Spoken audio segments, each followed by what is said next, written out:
Hello friends, मैं हूं doctor Sneha. आज आपसे सिर्फ एक ही सवाल पूछती हूँ और वो उसके बारे में डिटेल आंसर भी है नेक्स्ट वीडियो में। मैं सिर्फ ये पूछना चाहती हूँ, कितने बार आपकी लाइफ में या आपके नज़दीकी लोगों में आपने सुना हो या देखा हो कि बार बार कोई बीमार पड़ रहा है या कुछ अजीब सा बिहेवियर हो रहा है किसी का, तो फेथ हीलिंग के लिए ले गए, किसी बाबा के पास झाड़ फूक के लिए ले गए, किसी को दमे की चीज़ ठीक नहीं हो रही है तो दरगाह पर ले गए या मंदिरों में ले गए, कोई ये चीज़ खाने से ये ठीक हो जाता है, वो हो जाता है। तो इस वजह से कई बार साइड इफ़ेक्ट्स भी होते हैं जो आप तक नहीं पहुँचे होंगे। तो वो उस बारे में आज आपको अपनी केस सीरीज़ एक पेशेंट के एक्सपीरियंस से आपको इनसाइट देना चाहती हूँ। आई होप कि आपकी सोच इससे खुलेगी कि क्या हो सकता है और क्या नहीं हो सकता है। और अंधश्रद्धा की बात की जाए हमारे जैसे देश में, तो ये बहुत ही सब्जेक्टिव मैटर हो जाता है। इसका एजुकेशन से, हमारी कम्युनिटी से, या हम कौन है, कहाँ से आए, इससे कुछ नहीं होता है। कई बार ऐसा होता है कि टेंशन हो रहा है, बार बार वही निगेटिव थॉट्स हो रहे हैं, या बार बार एक ही घटना हो रही है, तो हमको लगता है कि शायद बार बार की चीज़ है, इसको दिखाना चाहिए कहीं से, तो हमको इससे छुटकारा मिले। इंसान सभी कोशिश करता है एक्सेप्ट साइंस का वे अप्रोच करने के, या हम किसी चीज़ को बराबर ठीक तरीके से डॉक्टर से पूछने में असमर्थ रह जाते हैं, या हमें उस सवाल का जवाब बराबर से नहीं मिलता है, तो हम गलत दिशा में भटक जाते हैं। मान लीजिए एक मेरे पास जो पेशेंट आई थी वो गांव की थी, उसको 1 हफ्ता हुआ था डिलीवर किए, नॉर्मल डिलीवरी हुई थी। 1 हफ्ते के बाद बच्चे को डिलीवर करने के बाद वो जो माँ थी, वो जो महिला थी, मैं 27 ईयर ओल्ड थी, तो उसको अचानक से रात को नींद ना आना, चिड़चिड़ होना, आंखें बड़ी करना, घूर कर देखना, ये बोलना कि ये मेरा बच्चा नहीं है, ये पता नहीं कौन लोग हैं, मारना चाहते हैं मुझे, ये पता नहीं अचानक से बच्चा क्यों थमा दिया है, बच्चे को दूध पिलाने से मना कर देना, और बहुत ऐसी बहकी बहकी बातें करने लगा। ऐसा प्रॉब्लम हो रहा था। जब ये चीज़ें बढ़ने लग गई तो उन्होंने किसी पास के डॉक्टर की सलाह ना लेकर सीधा किसी बाबा के पास ले गए, और एज रिचुअल बाबा ने उसके ऊपर झाड़ फूक की, कुछ मंत्र दिए, कुछ दिए। कुछ दिनों तक उसने वो जड़ी बूटी खाई, ठीक लगा, कम हुए सिम्टम, ऐसा पेशेंट के रिलेटिव का बताना है। पर एक दिन अचानक वो बहुत ज़्यादा भागम भागी करने लग जाना, घर से बाहर भाग जाना, चीज़ें उठा के मारना, ऐसे बहुत उत्तेजित होने लग गई, एग्रेशन हो गया, सिम्टम्स का एग्रावेशन हो गया।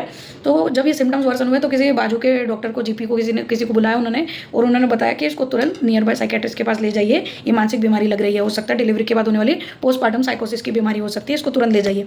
अब जाते जाते वो बाबा को भी मिलते गए, बाबा ने कुछ चीज़ दी आंखों में डालने के लिए, और वो आए। ये रास्ते में करीबन ऐसा समझ लीजिए उनको 35-40 मिनट्स का रास्ता तय करने के बाद हमारे क्लिनिक पहुंचे। तो क्लिनिक में पहुंचते से ही बिल्कुल रिस्पॉन्स न देना पेशेंट ने, उसका ईसीजी तुरंत निकाला, हार्ट बीट्स उतने फील नहीं हो रहे थे, तो पता चला कि patient is dead and she died before reaching the hospital. अब हमने जब अच्छे से हिस्ट्री ली तो हमें मालूम पड़ा कि कोई अंजनी करके चीज़ होती है, वो उन्होंने आंखों में डाली और उसकी आंख पूरी सी सूजी हुई, लाल थी बिल्कुल सी। और डॉक्टर के पास जब ले गए और शायद बाद में जब पोस्टमार्टम एक्सेट्रा हुआ तो मालूम पड़ा कि उसको आंखों से बहुत बड़ी प्रॉब्लम हो गई थी, कुछ एलर्जन जैसा, और कुछ इंटेंसिफाइड रिएक्शन होने की वजह से शी डाइड। तो बोलने का मतलब ये है कि आप ये सोचिए कि आपकी श्रद्धा अंधश्रद्धा आपको फ़ायदा दे रही है या इस लेवल का नुकसान दे रही है। अब उसका बच्चा महज जो 1 हफ्ते का था, अब उसकी टेक केयर कौन करेगा? एक लाइफ चली गई, और ये सब इसलिए क्योंकि आपको लगा भूत बाधा हो गई है उसको। देखिए कई बार जब शादी होती है या जैसे इंपॉर्टेंट इवेंट्स होते हैं, शादी होना, बच्चा पैदा होना, या किसी का कोई बड़ी नौकरी लगना, और उसके बाद से प्रॉब्लम्स आना, या उसके बाद से किसी का बीमार होना निरंतर, जिसका आपको कोई जवाब नहीं मिल पा रहा है, ऐसा आपको लगता है कि इसको किसी ने कुछ जादू कर दिया या कुछ, तो पहले बहुत ज़रूरी है कि आप किसी डॉक्टर को दिखाएं। डॉक्टर की सलाह से एक साइकेट्रिस्ट को भी दिखाएं। जब आपके रिपोर्ट्स नॉर्मल होते हैं और फिर भी घबराहट हो रही है, तो हो सकता है ये पैनिक डिसऑर्डर हो। कोई ना रीज़न होने की वजह से उदास लगना, अपने आप में एनर्जी कम लगना, किसी काम में इच्छा ना लगना, इसका रीज़न किसी की नज़र लगना या बॉस की कोई कंट्रोवर्सी नहीं हो सकती है। इसका मतलब ये भी हो सकता है कि आपके ब्रेन में सेरोटोनिन कम हो गया किसी वजह से और आप डिप्रेशन का शिकार हो रहे हैं। अचानक से किसी के ऊपर शक शंका होना, अजीब नज़रों से देखना, एबनॉर्मल बिहेवियर होना, रात को नींद ना आना, बहकी बहकी बातें करना, वहम होने लगना कि कोई मेरे खिलाफ साजिश कर रहा है, कोई मुझे मारना चाह रहा है, कानों में ऐसी आवाज़ें, ऑडिटरी एलुसिनेशंस का होना जो कोई नहीं है आसपास फिर भी आवाज़ आ रही है, कोई नहीं है फिर भी दिख रहा है। तो these all are symptoms of साइकोसिस। तो इस तरह से there are many illnesses that come under mental illnesses और मेंटल डिसऑर्डर्स, और बहुत सारी इलनेसेस है। अनफॉर्चुनेटली इंडिया में सिर्फ लोगों को डिप्रेशन ही पता है, बट बहुत तरीके की बीमारियां हैं, उनके पीछे साइंटिफिक रीजंस है, इम्बैलेंस है हमारे ब्रेन रिसेप्टर्स का, जिसकी वजह से हमारा बोलना, उठना, सोना, हमारा बर्ताव करना, ये सब चेंज हो जाता है।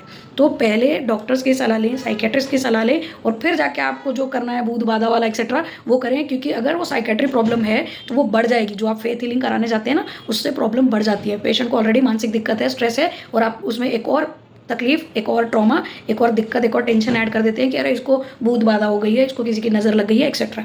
तो मैं आज इस विषय पर इसलिए नहीं बोल रही हूँ क्योंकि मुझे उस बाबा से फेथ हीलिंग या किसी रिचुअल से प्रॉब्लम है, बट मुझे ये लगता है कि एक जान बचाई जा सकती थी अगर हमने उस वक्त ऐसी फेथ हीलिंग ना की होती। बाकी आप सब पर है। बाकी इंस्टाग्राम पर ऐसे भी वीडियोज़ हैं जो आपको बिल्कुल तुरंत चिंता में डाल देंगे और ऐसे भी माइंड को रिलीव करने वाले वीडियोज़ हैं जो बिल्कुल साइंटिफिक और लॉजिकल होते हैं, जिसको समझने के बाद आपकी सोच और अपग्रेड होती है और जिससे आपका सही रास्ते पर आप जाते हैं ट्रीटमेंट की ओर। Okay, thank you.